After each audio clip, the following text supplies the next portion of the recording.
This is Dan Seifert with MobileBurn.com, and this is a look at the HTC Evo 4G LTE for Sprint.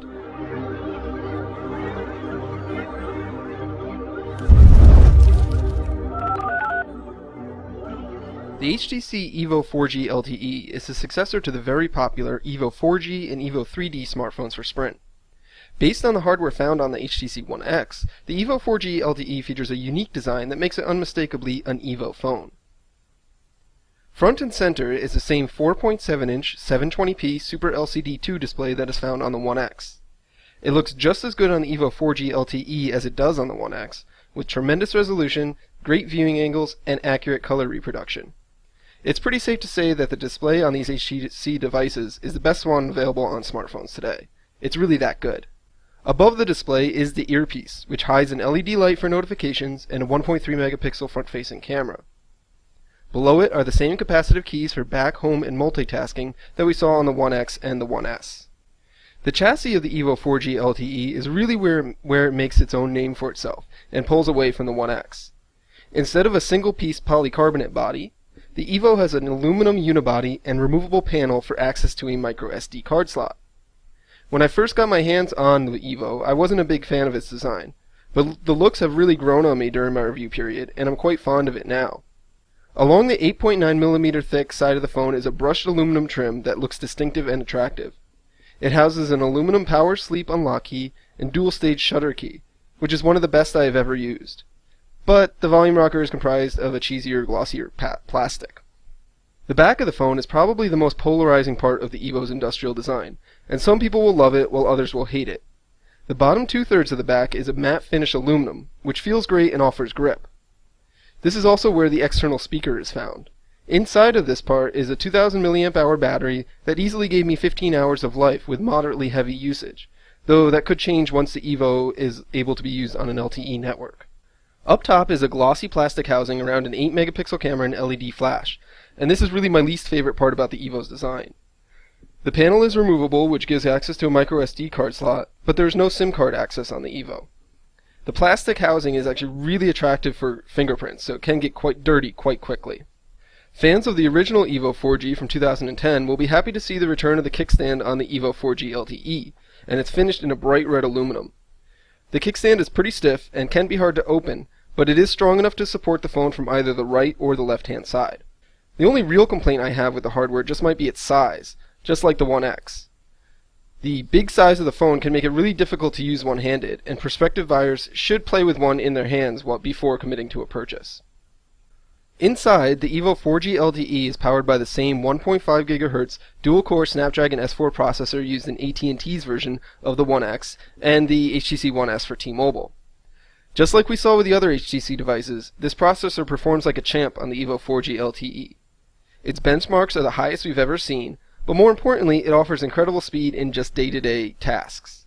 The processor has no trouble navigating the phone's interface, and apps open very quickly without any noticeable lag. 3D games really look great on the Evo 720p display, and I didn't notice any lag or problems while playing most any games.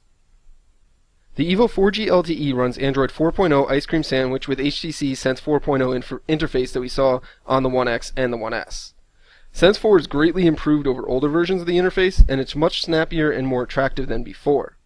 The interface doesn't present any challenge for the Evo's S4 processor, and Sense 4 does offer a nice out-of-the-box experience for new Android users. Purists will likely bemoan the fact that Sense 4 doesn't look anything like stock Android, but I don't think many buyers will see that as a problem. As far as included apps are concerned, Sprint has left much of that to HTC, and many of the included apps are part of the Sense suite. The only Sprint apps included out of the box are the carrier's Sprint Zone account management app and visual voicemail apps. The rest of the included apps are either from Google or HTC. The Evo 4G LTE comes with HTC's custom web browser, and it provides a fast browsing experience and support for Adobe Flash Player. It has multiple tabs and the ability to automatically sign into Google's websites once the phone has been set up with a Google account. The browser loads pages very quickly and is smooth when zooming or scrolling, but it does have some odd bugs with intelligent zooming. Since the Evo runs Android 4.0, we would also recommend that buyers check out the very capable Google Chrome beta browser for Android that's available in the Google Play Store.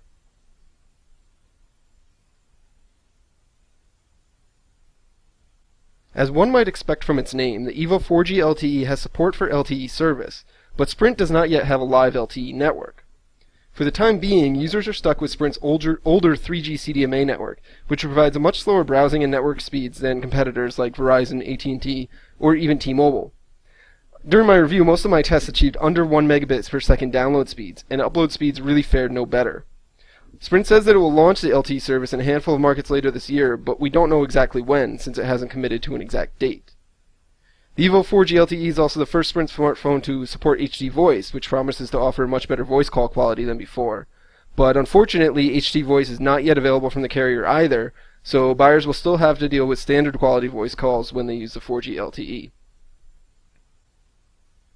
The EVO 4G LTE has the same 8 megapixel camera with backside illuminated sensor and 28mm f2.0 lens as the 1X and the 1S, but it also adds a dual stage hardware shutter key, which is really awesome.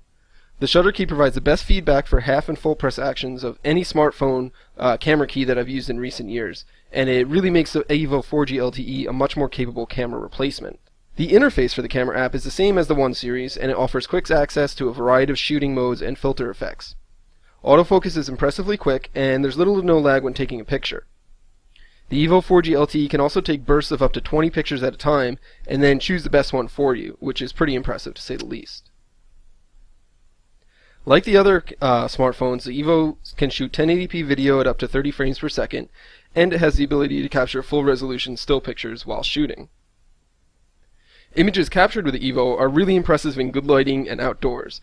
But indoors and under poor lighting, the EVO's camera struggles more than other smartphone cameras, which is a bit disappointing. Sprint plans to offer the HTC EVO 4G LTE on May 18th for $199.99 with a new 2-year contract. If you're married to Sprint, the EVO 4G LTE is the best Android smartphone you can get from the carrier, and I wouldn't hesitate to say buy it right now. But since it doesn't yet have access to Sprint's LTE service or its HD voice service, you're investing a bit into the future with this phone, and you'll have to deal with Sprint's subpar 3G network in the meantime.